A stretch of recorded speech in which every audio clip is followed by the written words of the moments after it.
तो ये हमारे टॉपिक्स रहने वाले हैं जो कि आप पढ़ोगे इस वाले चैप्टर के अंदर। ठीक है, तो ये सारे आपके टॉपिक्स हैं, देख लीजिएगा। सबसे पहले हम लोग यहाँ पर पढ़ेंगे इंट्रोडक्शन। ठीक है, इंट्रोडक्शन पढ़ना है। इंट्रोडक्शन के बाद आपको क्या पढ़ना है यहाँ पर? इंट्रोडक्शन के बाद आप लोग पढ़ोगे मोनेरा के बारे में। मोनेरा के बाद आप लोग पढ़ोगे प्रोटिस्टा। प्रोटिस्टा के बाद फंगाई। फिर फंगाई के बाद आप सीधा क्या करेंगे? वायरस में जाएंगे। अब बहुत से बच्चे कहेंगे सर डायरेक्ट ही आप हमें वायरस में भेज रहे हो, प्लांट किंगडम और एनिमल किंगडम कहाँ गया? तो देखो, प्लांट किंगडम एनिमल किंगडम आपके अलग सेपरेटेड लेक्चर रहेंगे उसके। ठीक है, पूरा पूरा चैप्टर है आपका प्लांट किंगडम एनिमल किंगडम का, तो मैं वहां आपके साथ डिस्कस कर लूंगा। फिर इसके बाद हम वायरस, वायरस के बाद वायरोइड, फिर लाइकेंस, फिर रियोन्स। तो ये सारे के सारे टॉपिक्स आपके हैं सिलेबस में। ठीक है, तो ये सारे आप लोगों को पढ़ने अच्छे से यहाँ पर। तो चलिए इंट्रोडक्शन के साथ शुरू करते हैं। ठीक है, ये आपके सामने सबसे पहले क्या रहेगा? ये आपके सामने रहेगा इंट्रोडक्शन। अगर मैं बात करता हूँ यहाँ पर इंट्रोडक्शन की। सो ओके, तो सबसे पहले एक टर्म मैं आपसे पूछना चाहता हूँ, क्लासिफिकेशन होता क्या है? बताइए क्लासिफिकेशन क्या होता है, कमेंट सेक्शन में लिख दीजिए। तो क्लासिफिकेशन का सिंपल सा मतलब क्या होता है? अरेंजमेंट। ठीक है, क्लासिफिकेशन का मतलब क्या हो गया? सिंपल सीधा सीधा मतलब होता है अरेंजमेंट करना। अब किसकी अरेंजमेंट कर रहे हैं भाई? अब आप किसी, मान लो हमारा चैप्टर क्या है? हमारा चैप्टर है बायोलॉजिकल क्लासिफिकेशन। मतलब लिविंग ऑर्गेनिज्म की क्या करनी है आपको? अरेंजमेंट करनी है। अब अरेंजमेंट आप किसके आधार पर करते हो? सिमिलैरिटीज के आधार पर, है ना? सिमिलैरिटी डिससिमिलैरिटीज के आधार पर करते हो। तो इस चीज को क्या कहते हैं? क्लासिफिकेशन कहते हैं। तो सबसे पहले हम डेफिनेशन देखते हैं। डेफिनेशन क्या है यहाँ पर? The process of grouping together various organism according to their similarity and dissimilarity. ठीक है, मतलब आपने क्या करा है? इनका ग्रुपिंग कर दिया। ठीक है, क्या होगी? आपका ग्रुपिंग करा गया है, या फिर कह सकता हूँ मैं एक अरेंजमेंट करा गया है सिमिलैरिटी और डिससिमिलैरिटी के आधार पर। तो वो क्या है? आपका क्लासिफिकेशन है। इसके अलावा अगर हम बात करते हैं, देखो अगली डेफिनेशन क्या याद रखनी है आपको? The process of grouping together various organism according to their similarity and dissimilarities and phylogenetic descent is known as biological classification. तो बायोलॉजिकल क्लासिफिकेशन क्या हो गया भाई? आपका लिविंग ऑर्गेनिज्म की ग्रुपिंग करना। ठीक है, अगर मैं सीधा सीधा आपसे कहूँ इसके लिए, पूरे के पूरे टर्म के लिए, तो सीधा सीधा क्या कर रहा हूँ मैं भाई? यहाँ पर ग्रुपिंग कर रहा हूँ। किसकी ग्रुपिंग कर रहा हूँ? ऑर्गेनिज्म की ग्रुपिंग कर रहा हूँ। यहाँ पर अरेंजमेंट से बेटर है कि आप ग्रुपिंग यूज करें। ठीक है, यहाँ पे आप लोग ग्रुपिंग शब्द का यूज करेंगे। ठीक है, ग्रुपिंग कर रहा हूं मैं किसका? लिविंग ऑर्गेनिज्म का। लिविंग ऑर्गेनिज्म का। तो इसलिए मैंने ठीक है, सिमिलैरिटी डिससिमिलैरिटी के आधार पर तो मैंने क्या कहा है? बायोलॉजिकल क्लासिफिकेशन है। सबसे पहला बच्चों सबसे पहला क्लासिफिकेशन है, सबसे अर्लीस्ट क्लासिफिकेशन किसने करा था? एरिस्टोटल ने करा था। एनसीईआरटी की लाइन है, क्वेश्चन पूछने की प्रोबेबिलिटी रहती है यहाँ से। इन्होंने क्या करा था? एरिस्टोटल ने, इन्होंने देखो आपका एनिमल और प्लांटिंग को क्या करा था? डिफरेंशिएट कहा था कि एनिमल्स होते हैं, प्लांट्स होते हैं, और प्लांट्स में कहा था कि प्लांट्स कैसे कैसे होते हैं? हर्ब्स होते हैं, श्रब्स होते हैं और ट्री होते हैं। और इन्होंने कहा था कि एनिमल जो होते हैं, एनिमल को इन्होंने क्या कहा था? इन्होंने कहा था कि जो एनिमल्स हैं उन्हें क्या करा? इन्होंने दो ग्रुप में डाल दिया। ठीक है, किस किस ग्रुप में डाल दिया? On the basis of presence और एब्सेंस ऑफ रेड ब्लड। ठीक है, जिनका रेड ब्लड है और जिनका रेड ब्लड नहीं है, तो इस हिसाब से इन्होंने क्लासिफाई करा था। ये कोई साइंटिफिक क्लासिफिकेशन नहीं था, बट हाँ एक बेसिक था, शुरुआत थी क्लासिफिकेशन की, आप कह सकते हो। यहाँ पर बच्चे आपको क्या पढ़ना है? यहाँ पर आपको पढ़ना है फाइव किंगडम क्लासिफिकेशन। ठीक है, आपको फाइव किंगडम क्लासिफिकेशन पढ़नी है। सबसे पहली चीज देखिए, फाइव किंगडम क्लासिफिकेशन की बात करते हैं तो कौन कौन से किंगडम पढ़ने हैं? सबसे पहला किंगडम आप लोग पढ़ोगे मोनेरा। मोनेरा के बाद पढ़ोगे प्रोटिस्टा। प्रोटिस्टा के बाद फंगाई। फंगाई के बाद आपको प्लांट्स, और फिर उसके बाद एनिमल्स। तो ये आपको फाइव किंगडम पढ़ने होते हैं। अब देखो मोनेरा के अंदर आप लोग किसे पढ़ते हो? मोनेरा के अंदर आप लोग पढ़ते हो प्रोकैरियोट्स को। किसको पढ़ते हो? प्रोकैरियोट्स को। अब प्रोकैरियोट से क्या मतलब है भाई? प्रोकैरियोट से मतलब आपका है, यहाँ पर देखिए दो शब्दों से मिलकर बना है। प्रो, जिसका मतलब होता है प्रिमिटिव। कैरियो, जिसका मतलब क्या होता है? न्यूक्लियस। कैरियो का मतलब क्या होता है बच्चे? न्यूक्लियस होता है। ठीक है, कैरियो का मतलब क्या होता है? न्यूक्लियस होता है। तो ध्यान रखना, प्रोकैरियोट क्या हो गया? मतलब जिनमें प्रिमिटिव टाइप का न्यूक्लियस है। ठीक है, जिनमें प्रिमिटिव टाइप का न्यूक्लियस है, तो हम उन्हें क्या कह रहे हैं? प्रोकैरियोट कह रहे हैं। ओके, प्रिमिटिव प्रिमिटिव टाइप का न्यूक्लियस से यहाँ पे मेरा क्या मतलब है कि यहाँ पर आप क्या देखोगे कि यहाँ पर न्यूक्लियर मेम्ब्रेन क्या होगी? एब्सेंट होगी। ठीक है बच्चे, मतलब मैं कह सकता हूँ कि ऐसे जीव जिनके अंदर क्या है? न्यूक्लियर मेम्ब्रेन नहीं है, या न्यूक्लियर मेम्ब्रेन एब्सेंट है, उन्हें हम क्या कह रहे हैं? प्रोकैरियोट्स। एग्जाम्पल के तौर पे जैसे बैक्टीरिया हो गया आपके, है ना? बैक्टीरिया में आप क्या देखोगे? बैक्टीरिया में आप देखोगे कि न्यूक्लियर मेम्ब्रेन आपका नहीं होता। न्यूक्लियर मेम्ब्रेन क्या होता है? एब्सेंट होता है। तो प्रोकैरियोट को आप लोग पढ़ते हो मोनेरा में। फिर इसके बाद आते हैं प्रोटिस्टा में। तो प्रोटिस्टा के अंदर आप लोग पढ़ते हो यूकैरियोट्स को। किसको पढ़ोगे भाई? यूकैरियोट्स को पढ़ोगे। ठीक है, प्रोटिस्टा से लेके एनिमेलिया तक इन सबको, ये सब आप किसके अंदर पढ़ोगे? यूकैरियोट्स के। यू का मतलब क्या होता है? यू का मतलब होता है ट्रू, और ये सीधा सीधा एग्जाम में आपसे पूछा गया था, यू यू यूकैरियोट्स। यू का मतलब क्या होता है, इसमें ट्रू होता है, ठीक है। कैरियो का मतलब क्या होता है, न्यूक्लियस। मतलब कि ऐसे ऑर्गेनिज्म जिनमें क्या है, ट्रू न्यूक्लियस है, मतलब जिनमें क्या है, आपकी न्यूक्लियर मेम्ब्रेन प्रेजेंट है, जिनमें क्या है बच्चे, न्यूक्लियर मेम्ब्रेन प्रेजेंट है। तो हम ऐसे ऑर्गेन्स को क्या कह रहे हैं भाई, ऐसे ऑर्गेन्स को हम लोग कह रहे हैं यूकैरियोट। अब देखो प्रोटिस्टा के अंदर आप कैसा पढ़ोगे, आप ऐसे पढ़ोगे सिंगल सेल यूकैरियोट, मतलब इसमें आप ऐसे जीव पढ़ने वाले हो, ऐसे ऑर्गेन्स को पढ़ने वाले हो कि जो कि क्या है, सिंगल सेल है और यूकैरियोट है, ठीक है। तो सिंगल सेल यूकैरियोट्स को आप पढ़ते हो प्रोटिस्टा के अंदर। फिर इसके बाद फंगाई की बात करते हैं और प्लांटी की बात करते हैं और एनिमल्स की बात करते हैं। तो इसके अंदर मैक्सिमम ऑर्गेनिज्म कैसे हो जाएंगे आपके, मल्टी सेलुलर, है ना, मल्टी सेलुलर यूकैरियोट्स। मेजोरिटी क्या रहेंगे आपके, मल्टी सेलुलर यूकैरियोट्स। वो आप किसमें पढ़ोगे, फंगाई में, प्लांटी में और एनिमेलिया में। एक्सेप्शन मिलेंगे फंगस में, उसका भी डिस्कशन करने वाले हैं। चलिए, बिल्कुल ये बिल्कुल बेसिक बेसिक बात मैंने अभी आपको बता दी है, ठीक है। एक बार मैं फिर से आपको बता देता हूँ, ताकि हो सकता है कि अभी भी कुछ लर्नर्स को अगर नहीं समझ में आया है, तो मैं एक चीज करता हूँ, उनको ना एक बार फिर से मैं बता देता हूँ। तो मैं यहाँ पे व्हाइट बोर्ड टूल यूज करूंगा आप लोगों को समझाने के लिए, ओके। सो मैंने आपको क्या बताया, मैंने अभी तक आपको ये बताया कि हमें यहाँ पर क्या क्या पढ़ना था। हमें यहाँ पर पढ़ना था बच्चों फाइव किंगडम क्लासिफिकेशन, ठीक है। हमें क्या पढ़ना था, फाइव किंगडम क्लासिफिकेशन पढ़ना था। कौन कौन सा फाइव किंगडम में, सबसे पहले आप पढ़ना था मोनेरा। मोनेरा के बाद हमको पढ़ना था बच्चे प्रोटिस्टा। फिर क्या पढ़ना था, प्रोटिस्टा पढ़ना था। प्रोटिस्टा के बाद हमको पढ़ना था फंगाई। फंगाई के बाद पढ़ना था बच्चे आपको एनिमेलिया, या फिर आपको एनिमल्स कह दो, है ना, या किंगडम एनिमेलिया कह दो।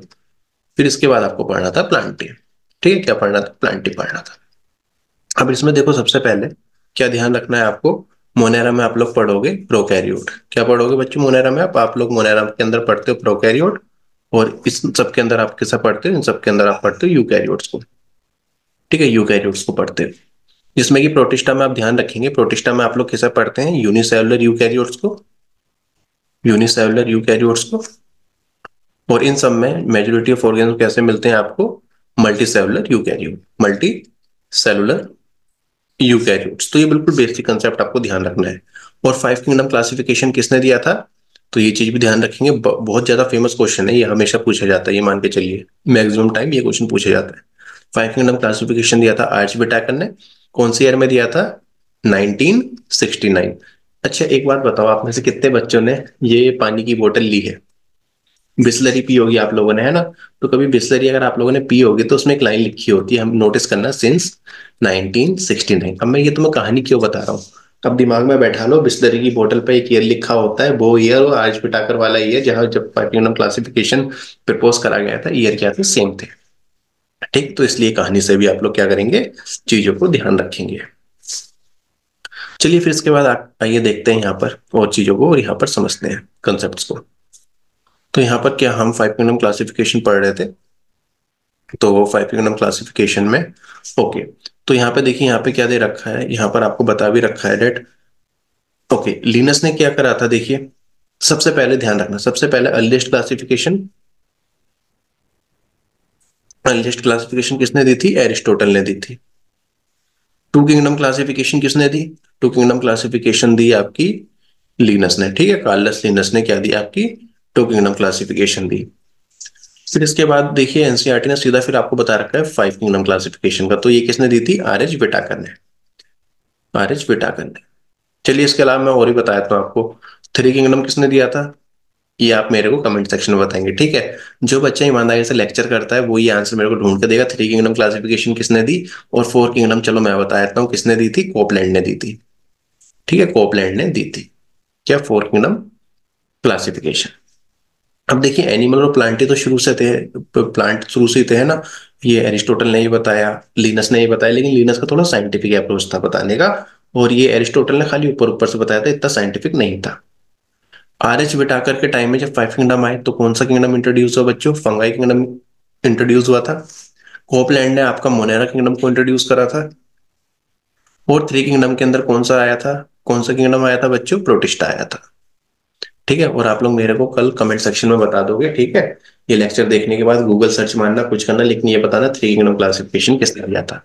अब एनसीईआरटी आपसे क्या कहती है, Linnaeus give two kingdom classification. ठीक है, two kingdom system of classification किसने दिया बच्चों, लिनस ने दिया। और इन्होंने डिवाइड करा लिविंग ऑर्गेनिज्म को प्लांट और एनिमेलिया में। ठीक है, एनिमेलिया और प्लांट में क्या करा, डिवाइड करा, लेकिन थोड़ा सा साइंटिफिक वे में करा था लिनस ने, एरिस्टोटल ने साइंटिफिक वे में नहीं करा था। फिर इसके बाद हम आते हैं, okay, Arya Whittaker propose the five kingdom classification. तो आर्य विटाकर ने क्या करा था, फाइव किंगडम क्लासिफिकेशन करा था। अब बिस्लरी वाली कहानी याद रखनी है, ठीक है। एनसीईआरटी ने तुमको ईयर भी बता रखा है, ईयर क्या था, 1969। ओके, तो इन्होंने फाइव किंगडम क्लासिफिकेशन दिया था, और इन्होंने देखो जो क्लासिफिकेशन करा था किस किस के बेस पर करा था, ये आपसे पूछा जाता है। Okay, so he classified organism based on cellular structure के आधार पर, कॉम्प्लेक्सिटी के आधार पर, mode of nutrition, phylogenetic relationship and ecological role perform by them. ठीक है, फिर ये अगेन आपके सामने एक एनसीईआरटी का टेबल है भाई। ठीक है, ये एनसीईआरटी का टेबल है, इसको अच्छे से याद रखना है आपको। ठीक है, क्या क्या ध्यान रखना है इसमें, देखो। अब सुनो, ये पहला क्या किस किस चीज पे हम लोग डिवाइड करते हैं, अगर हमने फाइव किंगडम बनाए तो उसके आप कह सकते हैं उसके आधार क्या रहते हैं फाइव किंगडम क्लासिफिकेशन बनाने के। तो सबसे पहला क्या था बच्चे आपका, कि सेल टाइप कैसा था, प्रोकैरियोट था, यूकैरियोट था। ठीक है, एक तो ये था। इसके अलावा क्या देखी गई, सेल वॉल देखी गई, न्यूक्लियर मेम्ब्रेन देखी गई, बॉडी ऑर्गेनाइजेशन देखी गई, मोड ऑफ न्यूट्रिशन देखी गई। तो ये सारी चीजें देखी गई थी। देखते हैं, तो मोनेरा में क्या है, प्रोकैरियोट है, बता दिया आपको। प्रोटिस्टा में क्या हो जाएगा, यू हो जाएगा। फंगाई में यू हो जाएगा, और एनिमेलिया में भी क्या हो जाएगा बच्चों, यू हो जाएगा। फिर अगर हम बात करते हैं इसके बाद किसकी, इसके बाद हम लोग बात करेंगे यहाँ पर सेल वॉल की। सो मोनेरा में जो सेल वॉल होती है कैसी होती है, नॉन सेलुलोजिक सेलुलोज की नहीं बनी होती, किसकी बनी होती है, पॉलीसैकेराइड और अमीनो एसिड की बनी होती है। प्रोटिस्टा में भी आप क्या देखोगे, कुछ जगह क्या होगा, आपको सेल वॉल देखने के लिए मिल जाएगी। जैसे आपको कहाँ देखने के लिए मिलेगी, जैसे डिनोफ्लैजिलेट्स में मिल जाती है। ठीक है, प्रोटिस्टा के अंदर, प्रोटिस्टा के अंदर आप पढ़ते हो, यूग्लिनोइड्स पढ़ते हो, तो यूग्लिनोइड्स में आपको सेल वॉल देखने के लिए नहीं मिलती। आगे डिटेल में बात करने वाले हैं इसके बारे में भी। प्लांट्स में देख, ओके, इसके बाद देखेंगे फंगस में। फंगस में जो सेल वॉल प्रेजेंट होती है तो किसकी बनी होती है, काइटिन की बनी होती है। मेजोरिटी में काइटिन रहता है। ठीक है, प्लांट में सेलुलोज मिलेगा, और एनिमल्स में तो सेल वॉल होती नहीं है। ये भी आपसे डायरेक्ट क्वेश्चन पूछा गया है नीट में, तो कभी कभी ऐसे सवाल भी आप लोगों से पूछ सकता है एग्जामिनर। इसके अलावा न्यूक्लियर मेम्ब्रेन, देखो भाई प्रोकैरियोट में तो न्यूक्लियर मेम्ब्रेन होगी नहीं, कंसेप्ट ही पढ़ के आए हो पीछे। प्रो मीन्स आपका प्रिमिटिव, कैरियो मीन्स न्यूक्लियस, मतलब जिनमें क्या होगा, न्यूक्लियर मेम्ब्रेन नहीं होगी। प्रोटिस्टा में आपकी प्रेजेंट होगी न्यूक्लियर मेम्ब्रेन, फंगाई में भी प्रेजेंट होगी, और प्लांट में और एनिमल में भी होगी, क्योंकि यूकैरियोट्स में भाई तो न्यूक्लियर मेम्ब्रेन तो होगी। बॉडी ऑर्गेनाइजेशन देखेंगे तो मोनेरा का जो बॉडी ऑर्गेनाइजेशन है कैसा होता है, सेलुलर होता है। प्रोटिस्टा का कैसा होता है बच्चे, सेलुलर होता है। फंगस में देखिएगा लूज टिश्यू या फिर मल्टी सेलुलर। और यहाँ पर तो आपके प्लांट और एनिमल तो एडवांस हो गए हैं ना, तो यहाँ पे टिश्यू ऑर्गन मिलेंगे। और एनिमल सबसे ज्यादा एडवांस है, इसमें ऑर्गन सिस्टम भी आपको मिलेंगे। ओके, मोड ऑफ न्यूट्रिशन की बात करेंगे तो यहाँ पर autotrophic mode of nutrition plant इसमें देखते हो आप, किसमें, मोनेरा में आपको ऑटोट्रोपिक और हेटरोट्रोपिक मोड ऑफ न्यूट्रिशन देखने के लिए मिलता है। ठीक है, दो तरह का मोड ऑफ न्यूट्रिशन होता है। एक तो होता है आपका ऑटोट्रोपिक, ऑटोट्रोपिक।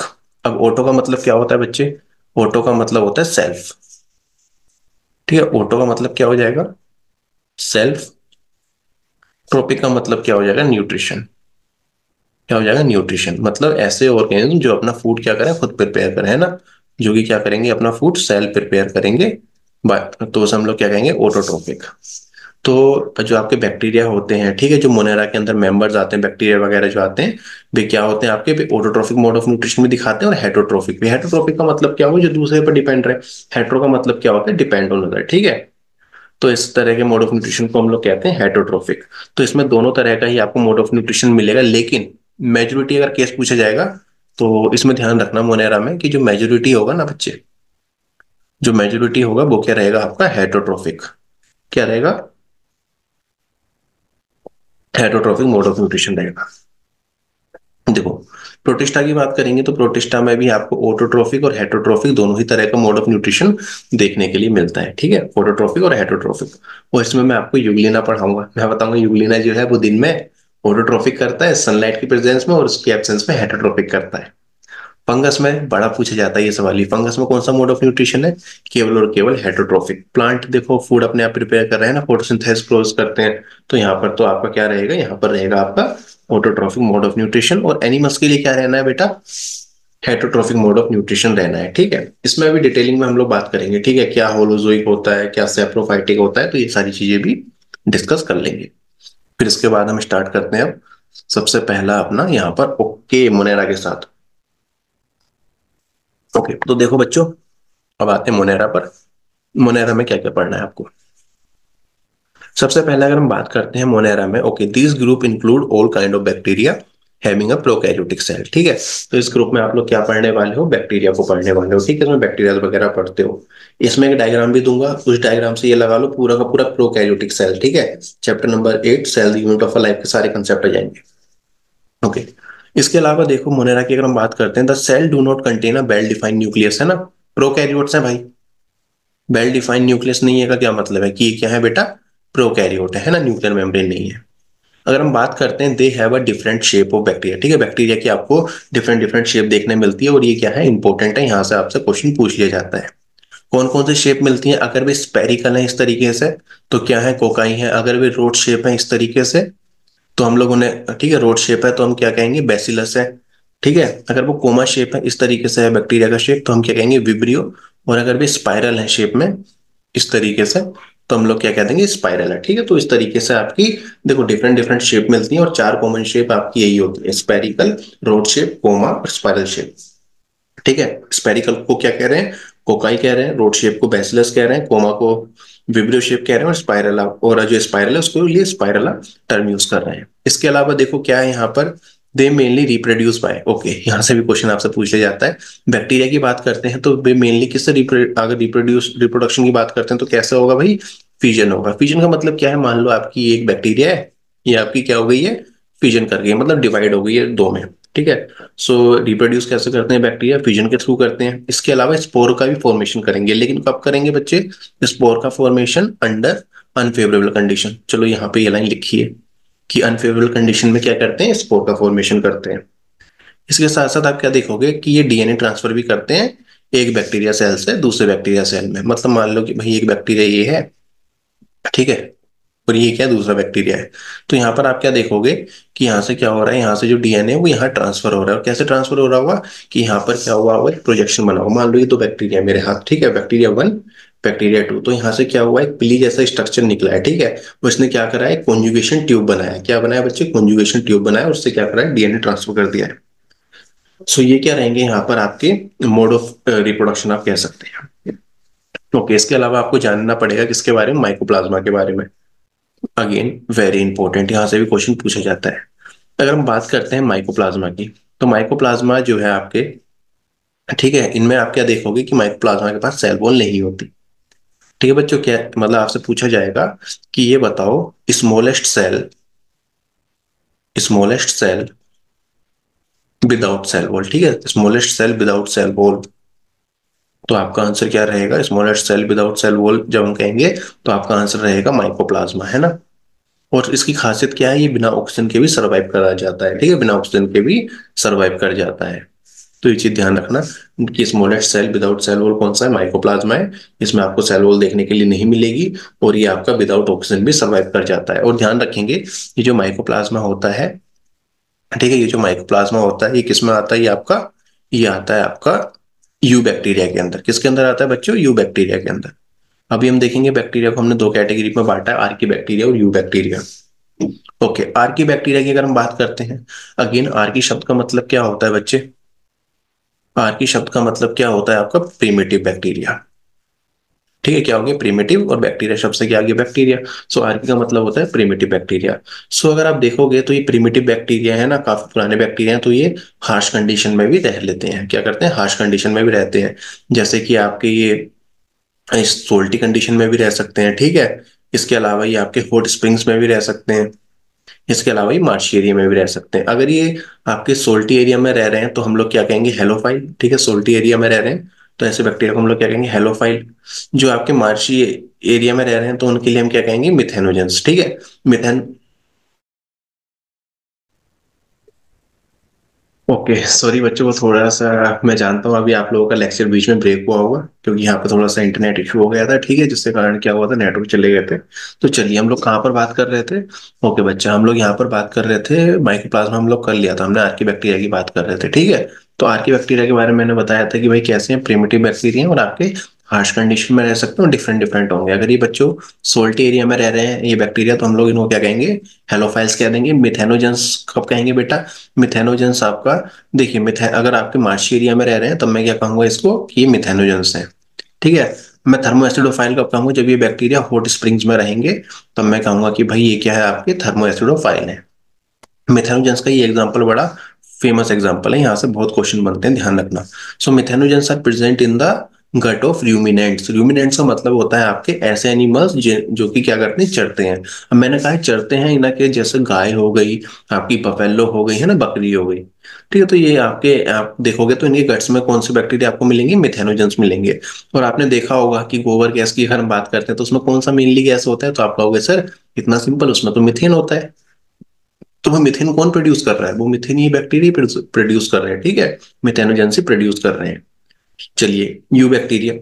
यू बैक्टीरिया का देखिए नाम से पता चल रहा है, यू का मतलब क्या है? ट्रू बैक्टीरिया, ठीक है। यू मतलब होता है ट्रू। ओके, इसमें अगर आप देखोगे तो इनमें आपको क्या देखने के लिए मिलेगी? इनमें आपको एक कठोर रिजिड सेल वॉल देखने के लिए मिलती है और इसके साथ साथ आपको फ्लैजिला वगैरह देखने के लिए मिलता है। डिटेल डायग्राम डिस्कशन मैं अभी आप लोगों के साथ करता हूँ, प्लीज मेरे को 1 मिनट आप लोग दीजिए। सो मैं एक डायग्राम से ही आपको सारी के सारे कंसेप्ट बता दूंगा। ओके, लेकिन उससे पहले हम लोग क्या करेंगे, एक डायग्राम हम लोग देखेंगे यहाँ पर। ओके, देखो बेटा, जो अभी हमने शेप बात करी थी, स्पेरिकल है तो कोकाई कह देंगे, ठीक है। रोड शेप है तो बेसिलस कह देंगे। स्पाइरल है तो फिर आपका ये तो खैर अभी आपको जानना नहीं है, ठीक है। स्पाइरल है तो इस तरीके से हो जाएगा और कोमा शेप है तो ये बिब्री हो जाएगा, ठीक है। तो ये आपको ध्यान रखने पड़ेंगे, ये वाले सारे शेप्स। और शेप से क्वेश्चन पूछे जाते हैं, आप यकीन मानिए। तो इसलिए शेप को तो आपको छोड़ना नहीं है, ठीक है। बैक्टीरिया के शेप आपको किसी भी हाल में छोड़ने नहीं है। ओके, अब यू बैक्टीरिया के अंदर आप क्या क्या पढ़ोगे? यू बैक्टीरिया के अंदर आप पढ़ोगे फोटोसिंथेटिक ऑटोट्रोफ, कीमोसिंथेटिक ऑटोट्रोफ, और आप पढ़ोगे हेटरोट्रोफिक बैक्टीरिया। फिर इसके बाद आप क्या पढ़ोगे? हेटरोट्रोफिक बैक्टीरिया, ठीक है। फिर अगर हम बात करते हैं तो इन केस, ठीक है, आपको डिफरेंट डिफरेंट बात करनी है। सबसे पहले फोटोट्रोफिक, देखिए फोटोसिंथेटिक ऑटोट्रोफ नाम से पता चल रहा है कि इनमें क्या हो रहा होगा? इनमें हो रहा होगा आपका फोटोसिंथेसिस। क्या हो रहा होगा बच्चे? इनमें फोटोसिंथेसिस हो रहा होगा। सो इसके अंदर क्या क्या आ जाएंगे? इसके अंदर जाएंगे आपके साइनोबैक्टीरिया, या फिर जो क्या होता है आपका ब्लू ग्रीन एल्गी भी बोल देते हैं इनको। और देखिए फोटोसिंथेटिक है तो इसका मतलब क्या है? इनमें क्लोरोफिल भी होगा, ठीक है। इसके अलावा कैरोटीनॉइड पिगमेंट भी होंगे। यूनिसेलुलर हो सकते हैं, फिलामेंटस हो सकते हैं, या फिर कॉलोनियल हो सकते हैं, मतलब सिंगल सेल भी हो सकता है, फिलामेंटस फॉर्म में भी हो सकते हैं, कॉलोनी बना के भी रह सकते हैं। इसके साथ साथ आप क्या देखोगे कि जो आपके फोटोसिंथेटिक ऑटोट्रोफिक बैक्टीरिया होते हैं, इनके ऊपर आपको क्या देखने के लिए मिलेगा? एक म्यूकिलेज की शीट देखने के लिए मिलेगी। और आपको 2 एग्जाम्पल यहाँ पे याद रखने हैं। ये एग्जाम्पल्स क्या है? रिपीटर एग्जाम्पल है, बार बार हर दूसरे तीसरे साल में ये एग्जाम्पल आपके देखे जाते हैं, ठीक है। तो नोस्टॉक और एनावीना, ये जो इनमें क्या मिलेगा आपको? हेट्रोसिस्ट देखने के लिए मिलेगा। हेट्रोसिस्ट क्या है आपका? आप ये मानिएगा, जो हेट्रोसिस्ट होता है एक तरह का आपका क्या है? पिगमेंट है, जो क्या करता है आपका? एटमोस्फेरिक नाइट्रोजन का फिक्सेशन करता है, ठीक है। एटमोस्फेरिक नाइट्रोजन का फिक्सेशन करता है। और ये क्वेश्चन भी क्या है बच्चे? रिपीटर क्वेश्चन है आपका। सो मैंने यहाँ पे मार्क भी कर दिया है। इसके अलावा आपके होते हैं कीमोसिंथेटिक ऑटोट्रॉफ, नाम से पता चल रहा है। ऑटोट्रॉफ का मतलब क्या होगा? दोजो प्रिपेयर, जो अपने फूड खुद प्रिपेयर कर रहे होगे, ऑटोट्रॉफ। अब कीमोसिंथेटिक है तो नाम से पता चल रहा है कि मैं मतलब कहीं ना कहीं यहाँ पर क्या रहा होगा, आप कह सकते हैं कहीं ना कहीं क्या हुआ होगा यहाँ पर? केमिकल रिएक्शंस वगैरह हुए होंगे, ठीक है। तो कीमोसिंथेटिक ऑटोट्रॉफ के बारे में आपको जानना है। They play important role in recycling nutrients. They required energy for, okay, for ATP generation from the oxidation. तो यहाँ पर क्या उनसी प्रोसेस होती है बच्चे? कीमोसिंथेटिक ऑटोट्रॉफ में ऑक्सीडेशन प्रोसेस होती है, ठीक है। और यहाँ पर किसकी चीज का ऑक्सीडेशन होगा? तो बच्चे देखोगे तो आप ऑक्सीडेशन होगा वेरियस इनऑर्गेनिक सब्सटेंस का, ठीक है। डिफरेंट डिफरेंट इनऑर्गेनिक सब्सटेंस का क्या होगा? यहाँ पर ऑक्सीडेशन होगा, जैसे अमोनिया, नाइट्रेट्स, नाइट्राइट्स का, तो इन सबका ऑक्सीडेशन होगा। फिर इसके बाद हम बात करते हैं हेटरोट्रोफिक बैक्टीरिया। और देखो यहाँ से मैंने स्टार्टिंग में जो बोली थी वो लाइन अब आपके सामने आ गई है, ठीक है। मेजोरिटी ऑफ, अगर आपसे पूछा जाएगा मोनेराज में कि मेजोरिटी ऑफ मोनेरा कौन सा मोड ऑफ न्यूट्रिशन दिखाएंगे, तो आपका आंसर क्या रहेगा? आपका हेट्रोट्रोफिक। सीधा ये लाइन आपकी एनसीईआरटी की है। ओके, ये आपके डिकम्पोजर की तरह भी एक्ट करते हैं। इसके अलावा आप देखोगे तो ये जो आपके हेटरोट्रोफिक बैक्टीरिया हैं, ये आपके अच्छे भी हैं और बुरे भी हैं। अच्छे क्यों हैं? क्योंकि भाई बहुत सारे फंक्शन होते हैं, जैसे कर्ड की फॉर्मेशन कर रहे हैं, एंटीबायोटिक्स के प्रोडक्शन में इनका रोल है, नाइट्रोजन फिक्सेशन में इनका रोल है। इसके अलावा कई बार आपके कैसे होते हैं, पैथोजेनिक भी होते हैं। पैथोजेनिक का मतलब होता है बेटा डिजीज कोज करते हैं आपके प्लांट्स में और एनिमल में। तो डिजीज में कुछ एग्जांपल याद रख सकते हैं आप, जैसे सिट्रस कैंकर, टिटनेस, टाइफॉइड और कोलरा। तो ये सारे डिजीज कोज कर देते हैं आपके हेटरोट्रॉफिक बैक्टीरिया। ओके, अब मैं सारा का सारा प्रोकैरियोट अब आपको वन शॉट में कराने वाला हूँ, ठीक है? तो रेडी हो जाओ इसके लिए। तो देखो बेटा, जो आपको prokaryote cell the unit of life में पढ़ना है वो सारा का सारा मैं डायग्रामेटिकली अब आपको बताऊंगा। तो मैं यहाँ पर एक बैक्टीरिया बना रहा हूँ, ठीक है? क्या बना रहा हूँ मैं? एक बैक्टीरिया बना रहा हूँ यहाँ पर। सो देखो ये है हमारा क्या है, एक बैक्टीरिया है, ठीक है? ये हमारा बैक्टीरिया है। ये क्या है? सेल वॉल है, ठीक है? ये क्या होगी बच्चे? सेल वॉल हो गई है। सेल वॉल के बाहर भी आपको यहाँ पर क्या होता है, बैक्टीरिया में एक लेयर देखने के लिए मिलती है, जिसको क्या कहते हैं? जिसको कहते हैं हम लोग ग्लाइकोकैलिक्स। क्या कहते हैं? ग्लाइकोकैलिक्स। ग्लाइकोकैलिक्स आपकी दो फॉर्म में हो सकती है, या तो ये होगी कैप्सूल फॉर्म में, या फिर ये होगी आपकी स्लाइम लेयर फॉर्म में। किसमें होगी? कैप्सूल फॉर्म में, या फिर क्या होगी? ये स्लाइम लेयर फॉर्म में होगी। कैप्सूल फॉर्म में कब होगी? अगर मान लो कि ये क्या है बच्चा, ये अगर रफ टफ है, ठीक है? अगर ये रफ है और टफ है तो हम क्या कहेंगे भाई? कैप्सूल है। अगर ये जो ग्लाइकोकैलिक्स वाली लेयर है, अगर ये जेली लाइक है, ठीक है? अगर ये जेली लाइक है तो हम लोग क्या कहेंगे भाई? ये सब स्लाइम लेयर कहते हैं ग्लाइकोकैलिक्स को। और इसके अंदर आपको क्या देखने के लिए मिलेगा? इसके अंदर आप लोग देखोगे क्या मिलेगा? सेल वॉल के अंदर क्या मिलता है जनरली? सेल मेम्ब्रेन देखने के लिए मिलती है। क्या देखने के लिए मिलती है? सेल मेम्ब्रेन देखने के लिए मिलती है। सेल मेम्ब्रेन देखने के लिए मिलती है। अच्छा, एक चीज नोटिस करिए आप लोगों ने। आप एक चीज देखना, ये मैंने नीचे क्या बना रखा है? ये नीचे मैंने बना रखा है फ्लैजिला, ठीक है बच्चों?